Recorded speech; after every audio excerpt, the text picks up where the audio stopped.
Xitoy millatining g'alita yagona tabiati va assimilyatsiya siyosati.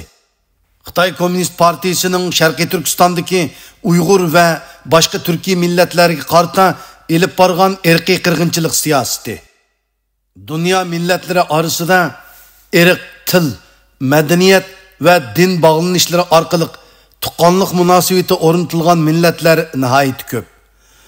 Masalan, turkiy millatlar til va madaniyat jihatda bir-biriga yaqin bo'lib, urug' tuqqanlik tuyg'usini saqlab kelmoqda. Arablar bo'lsa, dunyoning har qaysi joylariga tarqalsa-mu, islom dini va arab tili orqali birlikini saqlab kelmoqda. İngiliz tilidagi millatlar davlatlarga tarqalgan bo'lsa-mu, o'rtaq madaniyat va tarixiy yildizi ularni tutashtirib turdi.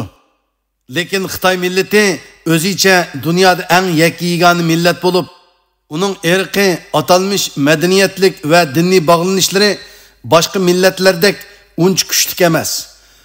Ba'zilar Xitoy Tibet til sistemasini ko'rsatib, Tibetlarni Xitoylarga tuqqan qilib ko'rsatishga urinishi mumkin. Ammo madaniyat va din farqi bu ikki millatni jiroqlashtirib turdi. Xitoy millatining g'alita bu yagona tabiati, uning falsafasi va dunyo qarshidan kelib chiqdi. Kongzi va Mingzi falsafasi asosidagi Xitoy madaniyati irqiy aloyidligi bilan ularni boshqa millatlar bilan xotirjam birga yashashga imkon bermaydi. Natijada Xitoylar o'zidan boshqa madaniyatlarni yaxshi ko'rmaydi va ularni assimilyatsiya qilish orqali o'ziga birlashtirishga urinadi.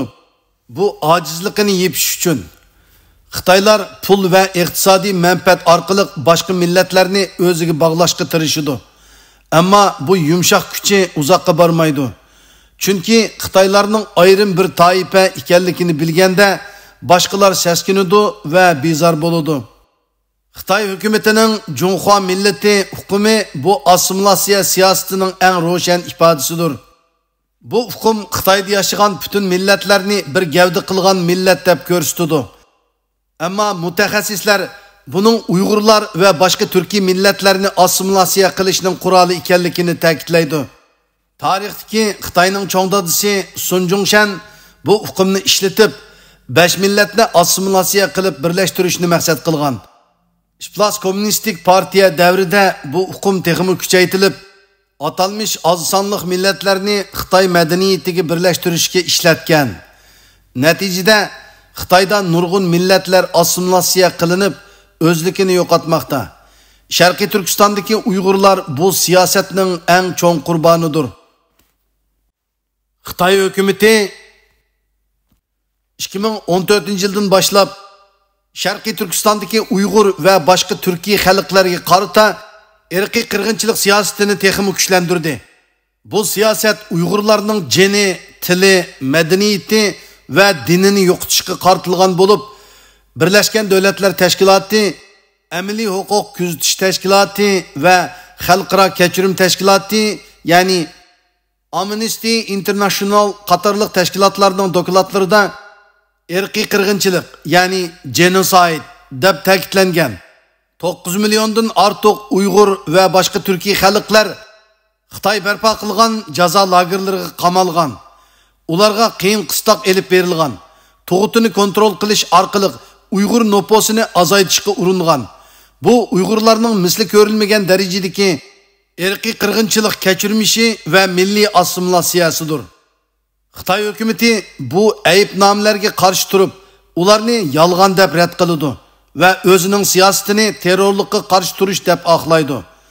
Ammo xalqaro tashkilotlarning dokladlarida buning irqiy qirg'inchilik ekanligiga doir dalillar ko'rsatilgan. Masalan, Birlashgan Davlatlar Tashkilotining 2022-yillik dokladida Xitoyning Uyg'urlarga qarata elib berayotgani insoniyatga qarshi jinoyat deb baholangan.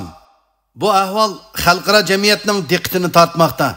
Sharqiy Turkistondagi Uyg'ur va boshqa turkiy xalqlarning bu ichinishlik kechirmishlari Xitoy millatining g'alita yagona tabiatidan kelib chiqqan assimilyatsiya siyosatining natijasi bo'lib, dunyo millatlarining ko'p xilligini qo'g'dash uchun xalqaroning harakatga kelishi zarur. Agar bu siyosat davomlashsa, Sharqiy Turkiston xalqi va Uyg'ur millati butunlay yer yuzidan yo'qolish xavfiga duch keladi. Shunga xalqaro jamiyat va dunyo davlatlari Xitoyga qarshi qattiq tadbir qo'llanishi kerak. Qalamda Izbasar, mikrofon oldida Qaraxon. Sharqiy Turkiston informatsion markazi.